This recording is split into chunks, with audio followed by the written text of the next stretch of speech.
В здании историко-культурного наследия Верховного суда как никогда многолюдно. Здесь собрались представители судейского сообщества, законодательной и исполнительной ветвей власти, ветераны судебной системы, представители органов судейского самоуправления, адвокатского сообщества и гости. Спикер парламента Лаша Ашуба и первый председатель Верховного суда независимого абхазского государства Георгий Кулбая. Атмосфера полна волнения и вдохновения. Открывая конференцию, председатель Верховного суда Саида Бутба подчеркнула, что в этом году наблюдается значительный рост количества заявок на участие в ней. В этом году мы празднуем 102-летие со дня образования суда общей юрисдикции Республики Абхазия. Мне очень отрадно заметить, это очень приятно, что количество заявок на участие в нашей конференции в этом году выросло в разы. И география участников существенно расширилась от Саратова, Ижевска, Челябинска до Ставрополя, Сочи, Москвы и Минска. Мне очень это приятно. Хотела вас отдельно поблагодарить за проявленный интерес к нашей конференции. Я бы очень хотела, чтобы наша конференция стала той площадкой, на которой мы могли бы обсуждать актуальные проблемы правосудия в Республике Абхазия, судебной системы и правовой системы в целом. Третья международная научно-практическая конференция началась с приятной части – торжественной церемонии награждения. Почетным знаком за служение правосудию второй степени награждены судьи Екатерина Онищенко и Ирма Дочья. Почетным знаком за служение правосудию первой степени награжден Роман Кварджия. За службу в аппарате суда третьей степени награждены Кристина Павлова, Анастасия Басария.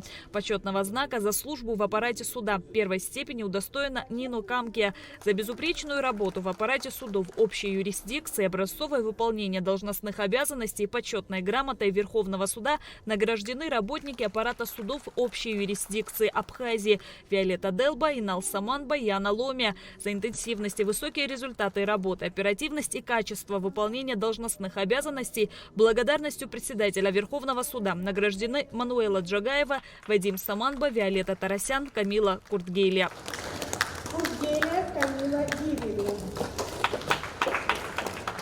Затем собравшимся был продемонстрирован фрагмент из фильма Надежды Венедиктовой «Зачем нужен независимый суд?». Саида Бутба презентовала издание «Вестник Верховного суда Абхазии. Статистический сборник судов общей юрисдикции за 2023 год и 2024 год.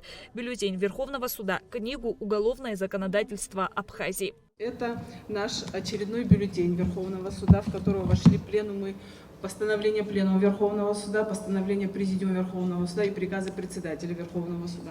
Кроме того, в рамках празднования столетия мы, обработав весь архив Верховного суда, издали статистический сборник судов общей юрисдикции с 1994 по 2022 год включительно. Теперь мы будем сдавать статистические сборники ежегодно. И к этой конференции мы издали статистический сборник всех судов общей юрисдикции за 23 и за 24 годы. Сюда вошли все показатели, количественные и качественные показатели рассмотрения всех категорий дел во всех судах общей юрисдикции. Это уголовные, гражданские, административные дела, дела об административных правонарушениях и судебно-контрольные материалы с итогами их рассмотрения не только по каждому отдельно взятому суду, но по каждому конкретно взятому судье. Кроме того, на прошлой конференции я говорила, что материалы нашей конференции будут опубликованы в учрежденном Верховным судом Вестнике Верховного суда. Это научно-практический журнал. И вот этот научно-практический журнал, второй номер этого журнала вышел. Сюда вошли все статьи участников, которые принимали участие в нашей второй международной научно-практической конференции. Мероприятие стало площадкой для конструктивного диалога и обмена опытом. Высокая активность участников подчеркивает актуальность обсуждаемых вопросов. Участники отмечали значимость конференции и ее важную роль в развитии судебной системы Республики Абхазия. Судебная власть в Абхазии прошла непростой путь становления, и сегодня можно с уверенностью говорить о том, что закрепленные в главе 5 Конституции Абхазии фундаментальные положения о судебной власти являются не только флагманом в отправлении правосудия, но и многократно подтверждены на практике.